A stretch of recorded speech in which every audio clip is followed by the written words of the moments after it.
everyone, welcome to FTQ Face This Question with me, Rekha. I'm with a very special person today, Mr. Chandru Iyer.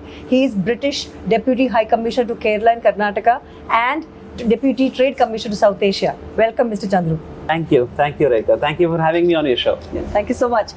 So, we are on a water metro, Yes. cruising along one of the longest lake in India, which is Vembanad Kayal Lake. Yes. And looking at this calm waterfront, do you think this is like a peaceful escape from a hectic day in Bangalore? Yeah, absolutely. And it's great to be in God's own country on this nice and calm lake, wherein for a moment I can keep my work aside and enjoy this beautiful surroundings here. But yeah, a day in my life is quite an exciting day, and for someone who's not a career diplomat, this is quite an exciting role that I'm doing here. Fantastic. I think you are here for the week of UK in Kerala, right? Yes. The UK in Kerala event, and you have been into Trivandrum. Yes. You've been into now to Kochi.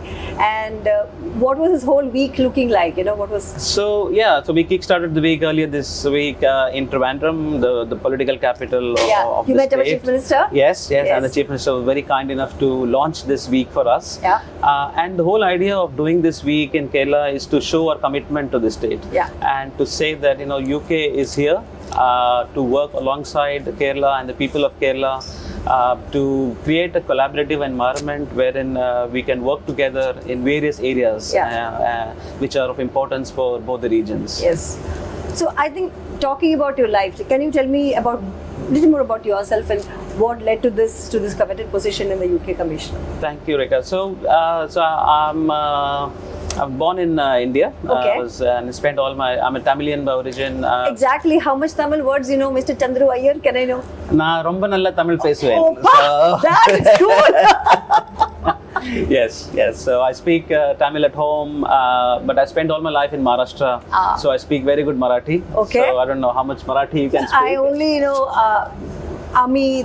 Yeah. So yeah, I can speak good Marathi.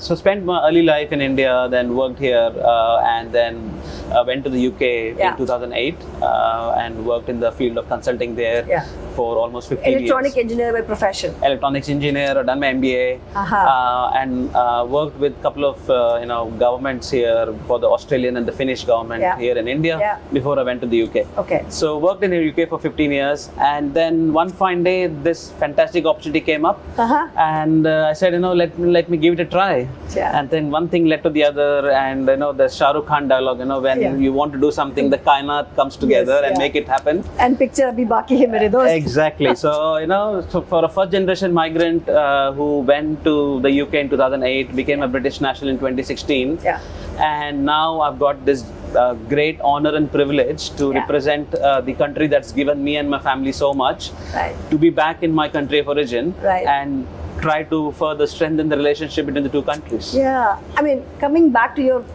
day in an office, what does a typical day look like for you, Chandru? A typical day is generally quite smooth sailing because I've got a wonderful team. Still sailing. Exactly. Literally. So I've got a wonderful team that makes my life quite easy. Okay. So a Deputy High Commission is responsible for United Kingdom's engagement with the two states that we are responsible for. Yeah. So whether it's engagement with the local governments, the local various departments, people-to-people engagement, we work a lot around trade and investment into how we can help more businesses from this region to invest in the UK, and how we can promote more British companies to explore opportunities in, say, Kerala. So that's one part of the role. Then you got science, innovation, technology, climate, sustainability, the list goes on. So talking about sustainability, we are in a water metro which is run completely on solar. So that's an example of how sustainable we can be for the future. Exactly. And a lot of kudos to Kochi Water Metro.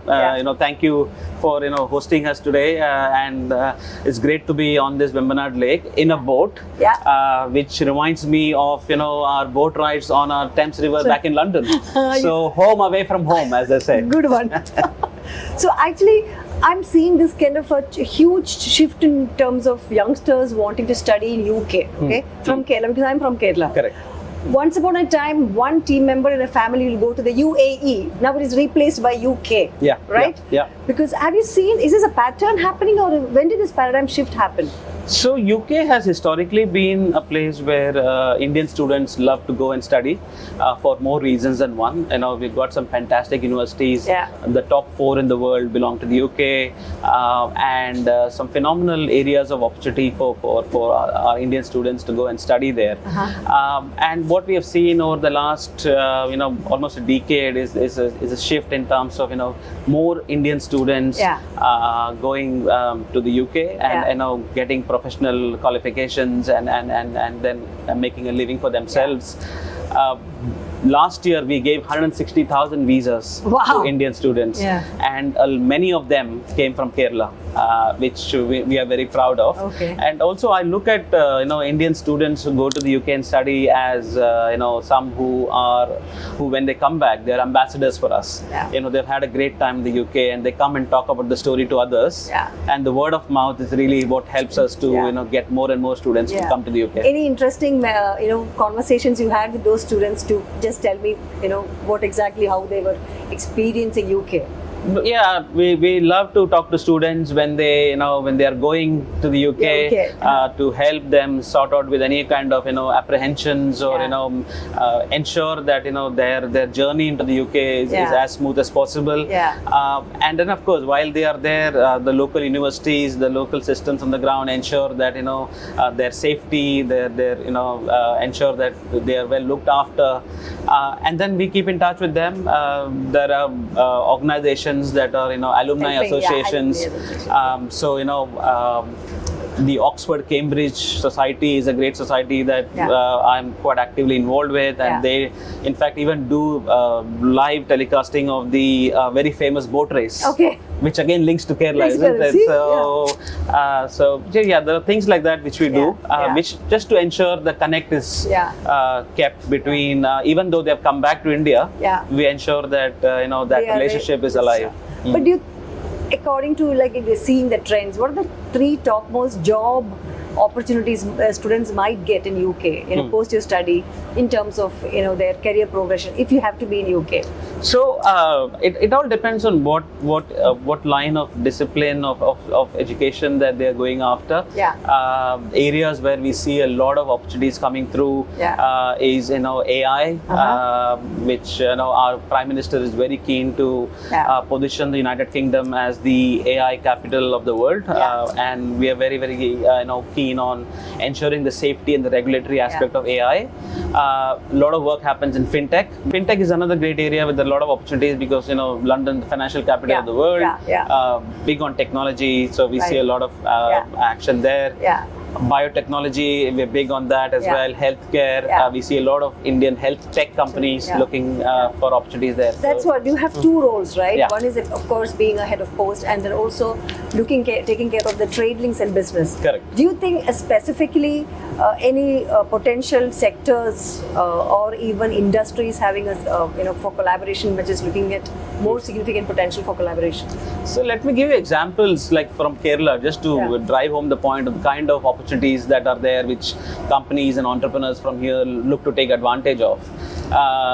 So there are more than 900 Indian companies in the UK who have revenues in excess of 50 billion pounds, recruiting over 200,000 people, employing them, and then paying a good amount of tax to the taxman as well, which is great for a country. And then likewise, there are a lot of British companies, almost 650 British companies operating in India, employing over 600,000 people, having similar kind of revenues. So that story of trade and investment is a very strong story for us, and we are looking to further work on it. The free trade agreement is being discussed currently, and that has got the potential to take these numbers to another level. So that is the Tech in Mind. I saw you interview recently where you've talked about India has become the 2nd largest investment source for UK. Correct. And around 118 projects and 8,000 plus Yeah, jobs yeah. in 2023. Yeah. How is it looking like now? And that was a prediction. And how is it looking for 2024 for you? So our pipeline for next few years, not just 24 but even beyond, is very, very strong. Yeah. The interest of Indian companies to invest in the UK continues to grow and expand. And it's not just the big boys. On one end of the spectrum, you have the Tata Group investing £4 billion in the big gigafactory that has just been announced.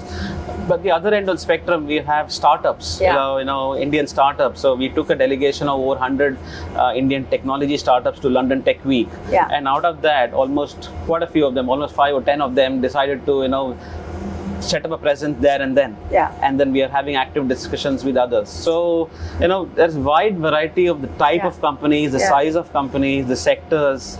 The interest is, UK is like second home for a lot of them. Yeah. Coming back to the entrepreneurs you talked about, you took around 100 plus, startup the founders of startups to UK. Yeah. My question is, when somebody wants to expand their business to UK as an entrepreneur, what are the three most, that you've seen the three most made mistakes by them? Okay. I would say that rather than mistakes, I would say what you should be doing. Rather than looking at the don'ts, I would look at the do's. Okay. And I think the first do I would really say is the UK government is committed to the Indian market in terms of focusing on strengthening the trade and investment relationship, and that is epitomized by the fact that we have a team of over 100 colleagues of ours who are based all over India, whose main remit is to work on trade and investment between the two countries. So we are here to talk to companies. So I would say the first thing that companies should do when they have an aspiration to go to the UK and invest, come and talk to us. We are present all over the country. We are here to help and support. All our services are bespoke, confidential, no charges attached. So come and talk to us. That's my first advice.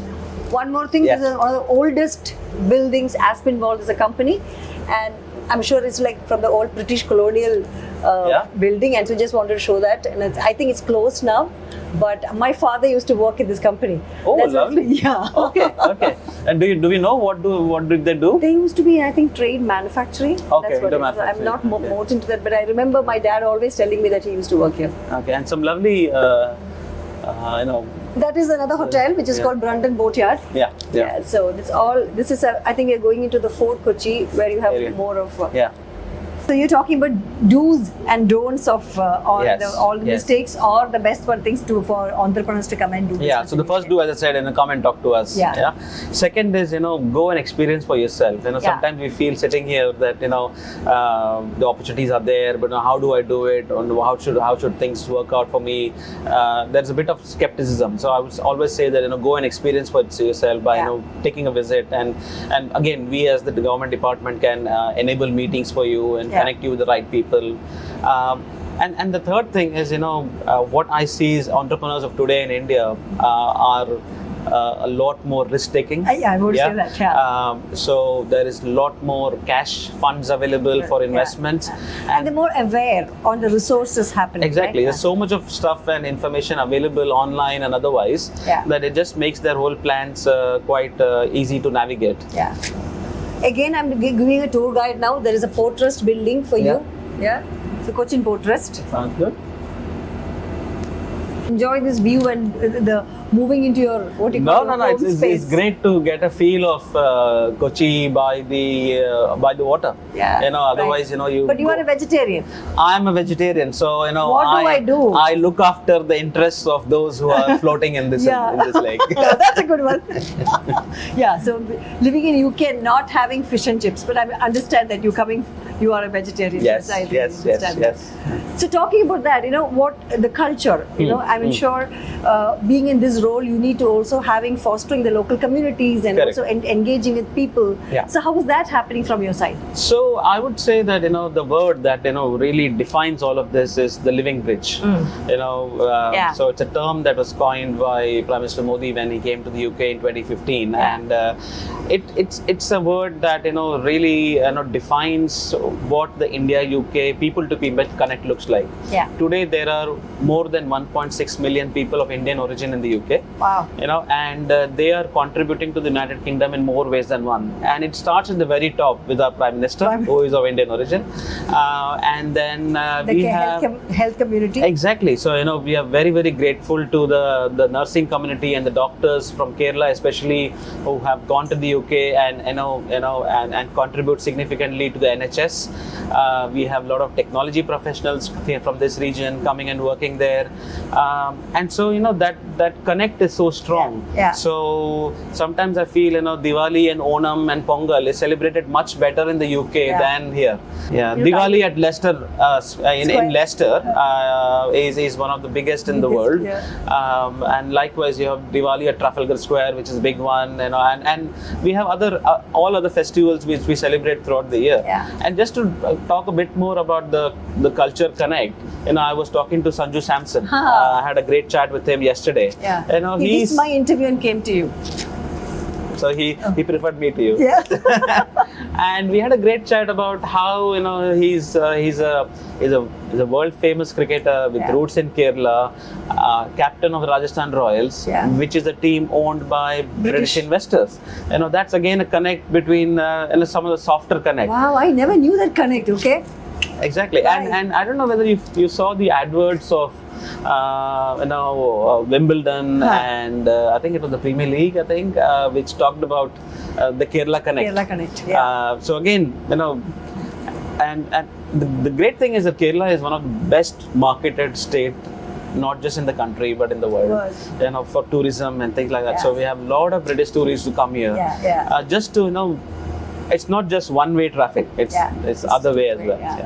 Talking about Kerala, you have seen any unique perspectives which people have not seen? According to you, something else you find more unique and just still to be shown to the world?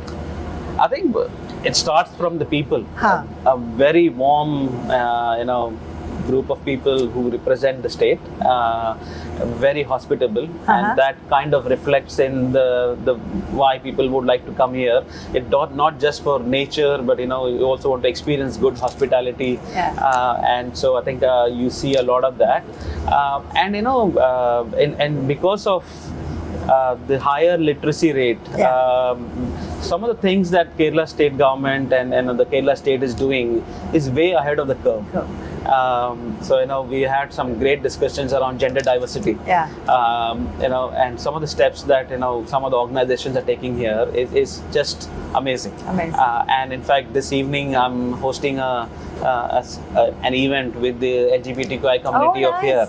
And just to talk to them about how do they see things evolving for them. Any other project you're involved in?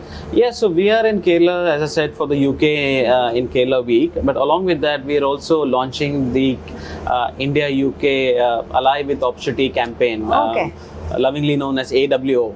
And the whole idea of this campaign is to further have various activities and events and initiatives to further support the growth of trade and investment links between the two countries. So so this is where the King's birthday party is, where we are launching the campaign. This week we are talking all about that, and then we have got loads of activities planned for this year and the rest of the year. It's going to be super busy for you. What is these roles excite you, and any specific projects you are looking forward to in? So let me talk about the Deputy High Commissioner role. As I mentioned earlier, it's the role that asks me to strengthen the relationship between the UK and the state of Kerala. We are talking about Kerala today here. So as I mentioned earlier, the UK Week in Kerala was all about identifying areas wherein we could work more closely together. Whether it's so we had meetings yesterday in Trivandrum with the Chief Minister and with the various secretaries. So we talked about what can we do more in the area of academic collaboration, universities from UK and likewise organizations here. Then we talked about, we have a steady stream of nursing community going to the UK.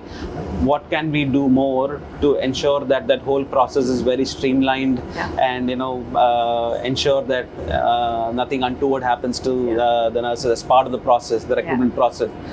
Then we talked about what we can do in the area of tourism, inbound and outbound tourism. Yeah. So I think those are the kind of things which kind of really interest me, and I always keep telling my team that it's about getting the first runs on the board. We can we can do a lot of talk the talk, but let's walk the talk. And to walk the talk, I don't want big results tomorrow, but can we have baby steps? Baby steps, And that's what we're really looking to achieve with the state of Kerala. We are really, really committed to the state. We'll be coming here regularly. Nice. And ensure that that momentum continues to build on. And likewise, the same goes for my trade role as well.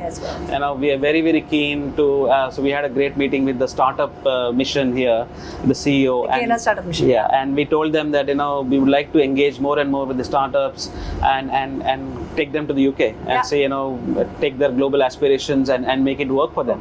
And not just technology, but in areas like aerospace and defense, and there are a lot of interesting companies here who have global aspirations, and we would like to talk to them. And interestingly enough, some of the other investors are like companies like Malabar Gold. So they have, I don't know whether you're aware, but they have one outlet in London already. Really? And Why they did they do have, and they have another one coming up. And they've got plans for more. So, it's a great example of a fantastic brand from Kerala making UK their home for their global expansion. That's quite nice. And then I don't know if I can plug in the Karnataka story a bit here. Yeah, please. So MTR Foods, they have a great restaurant in London. So if somebody is actually looking at this interview and wanted to understand, to pursue a career in your area where it's like international relations and in a diplomatic position, what is that they would like to start off with? So I do understand that getting into IAS or IFS in India is a very, very tough process, and people do have a lot of aspirations to get into space, but once you got into it, it's a role that gives you a real global view of what's happening. And for me, I think as I mentioned earlier, I'm not a career diplomat, so I was in the private sector and I got into this role. What this role has enabled me to do is to get and acknowledge and appreciate the geopolitical situation which kind of plays out and how things which you sometimes can ignore but has got ramifications. So you need to be very strategic, you need to be very forward looking, but at the same time being very empathetic to say needs of students, when people come to us with visa requests and things like that, consular challenges and issues, we have to be very people friendly as well. So so you have to have both. You have to be a human being first of all. Exactly, very important to being a human and being empathetic. So very important. So what are your plans with the big day? I know that you are here for the King's birthday party. So what are your plans? So our King Charles III, his actual birthday is on the 14th of November. On Children's Day. Yes. And so we have King's birthday party as a national day, which is celebrated by many of our diplomatic units around the world. So we have always done it in Karnataka, from a British Deputy High Commission Bangalore perspective. So we thought, what more way can we show our commitment to the state? So I and my team, we thought, why don't we take the King's birthday party to Kerala? Nice. So this is the first ever national day of ours of the United Kingdom that we will be celebrating in Kochi tomorrow. And did you get a chance to meet the Travancore royal family, or even no? Interesting, you asked me the question. So we had a very nice, even though some of my colleagues may beg to differ with me, we had a wonderful experience on the Vande Bharat train this morning from Trivandrum to Kochi. Oh, nice. And see, you are well ahead of me. I have never been on water metro, never been on Vande Bharat. Come on. Please, to your viewers, I would say that, experience the Kochi Water Metro, experience the Vande Bharat train, they are all great experiences for you to, not just experience as one time, but, experience as multiple times, I would say. For you, easy to get the ticket, okay? We have diplomatic passport, we are normal citizens. No, tickets I'm sure tickets are available for everyone. But yeah, on the train, I was told that royalty is there in the next coach, and so I walked up to Madam, and it was a great pleasure to meet the Queen of Travancore. Nice. And I had a great interaction. With her. Oh, this is wonderful. She's a very articulate lady, and I have been invited to, the palace? come and meet her at the palace. So that's great. Brilliant. You should see that. All right. So enough of the serious talk. Okay. Yes. Let me find out who is Chandru Iyer without a business card. Yeah. Okay. Let's do that. So how do you unwind from the world of the diplomatic discussions and world of business meetings and travel and? I love my cricket. I love watching cricket. Okay. I love cooking. Oh. Even though my colleagues are still waiting for me to dish up something for them. But what is your signature dish? My signature dish is a very homely dal, sambar, onion sambar, and the small onion sambar. And then potato curry with coconut dressing on it. Yeah. So interesting. So, but why have you not done that, your team? It's just very busy, the life of a diplomat. All right. If at all, you wanted to be in this water metro, if you want to have a cricketer along with you, who would that be? Without a doubt, it has to be Sachin Tendulkar, isn't it? Yes. The god of cricket. Okay. Even though Virat Kohli comes a close second. Yeah, but Sachin is always all right. Okay, so this is a one-liner responses I want to. Yeah. Tea or coffee? South Indian filter coffee in the morning every day. Yeah. Okay. Football or cricket? Cricket. Okay. London or the countryside? The Scottish Highlands. Okay. Sherlock Holmes or James Bond? James Bond. I didn't like Daniel Craig being killed. Okay. I don't. I think they bring him back alive. Please, I want him back. Beatles or Rolling Stones or A.R. Rahman? A.R. Rahman. Okay. Any A.R. Rahman song which comes to you all the time? Sometimes some songs keep coming to you on a day. Yes. From a Tamil movie called Kandu Kondain, Kandu Kondain. Yeah, I love the song. And the title track from there. It's just amazing. Yeah. So this actor was Ajit and. Yes. Yeah. Red telephone booth or double-decker bus? Double-decker bus. Oh, cute it is. Afternoon tea or a pint of ale at a pub? Pint of ale.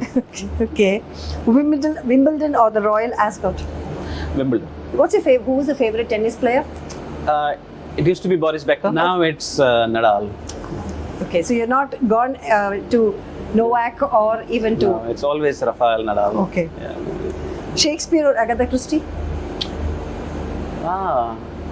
Agatha Christie. Agatha Christie. Okay. Stonehenge or Tower of London? Stonehenge.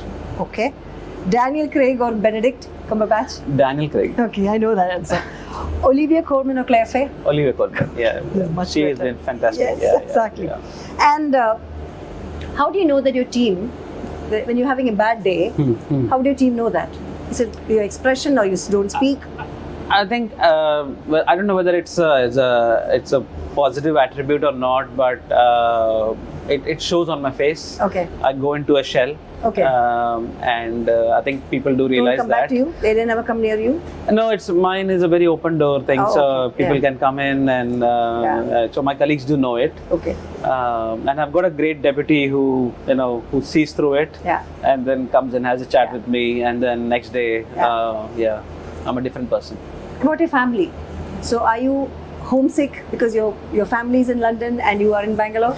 Yes. Without a doubt, I think the role, the novelty of the role initially was such that you were looking forward to the excitement, but once that you are settled into your role, you do miss your family, because if your family is not home, you continue working when you're back as well. So the good thing is that my son has started university. He's joined Oxford. He's studying law. And now my wife's that responsibility is kind of coming to an end. So she will join me post Christmas. Perfect. And then hopefully me and her get to enjoy India a bit more. Come again on this lake and on the Kochi Water Metro. Have this ride in peace. In peace. So I think we're going to have a fantastic Kerala food for you. We're getting ready. Till then, you can enjoy the view. Thank you so much, Chandru. A pleasure. Thank you very much for having me on the show. Thank you. So I'm joined by James Goldberg, Deputy Head of Mission. Welcome, James, to Kerala. Thank you. When you see this view, what is it one word coming to your mind? energy and excitement. Excitement. Yeah, it's first time to Kerala? No, I've been many times. Last time. Sorry, there's a very cliched question from my side. I apologize. Last time back in March, so only a few months ago that I was in Kochi. Yeah. And most recently in Wayanad. Oh, that's nice because you're a wildlife photographer. Right. Did you get something interesting? So I saw a vine snake eating a Malabar gliding frog, so that was the highlight for me at that Oh trip. my God. Did you publish it somewhere? No, I haven't. When are you doing your exhibition? One day. That might happen. That might happen one day. Talking about your role and working with Chandru, tell me. You asked Chandru before about when he's unhappy, and I get angry, he gets sad. And it's always he can tell when I'm angry, and I can tell when he's sad. So it's a good team. What a chemistry, right? Yeah. So our wives might get sometimes a bit jealous of us. I think his emotional response is probably better than mine.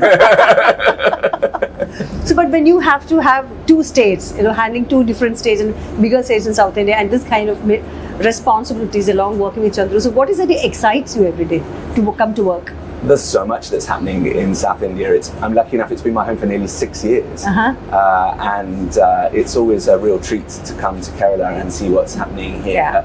But I'm just constantly so impressed by the energy, the friendliness of the people. 6 years is a really long time. I think it took me about 2 weeks to feel at home in India. So a real pleasure to be here. Yeah. Thank you so much for being here. And any words from my vernacular language, have you picked it up? I'm embarrassed to say, I'm ashamed to say I haven't. But that's okay. Manasilayi. Namaskaram. Namaskaram. That we can do. Yeah. Namaskaram. So anything culturally what you get excited or very most? Yeah. Food. Okay. Food. So what is your go-to food? I love a fish moili, so I'm very happy here. Thank God somebody's talking non-vegetarian food. Yeah, while I look after them, he is not looking after them. I photograph them and That's eat a part them. of ecosystem. We have right? Yeah, It's a we have food a balance. pyramid. Yeah. And that's fish moili, and then something from Karnataka. What do I enjoy from Karnataka? That's a good question. What do you miss UK for? Tell me. What do I miss the UK for?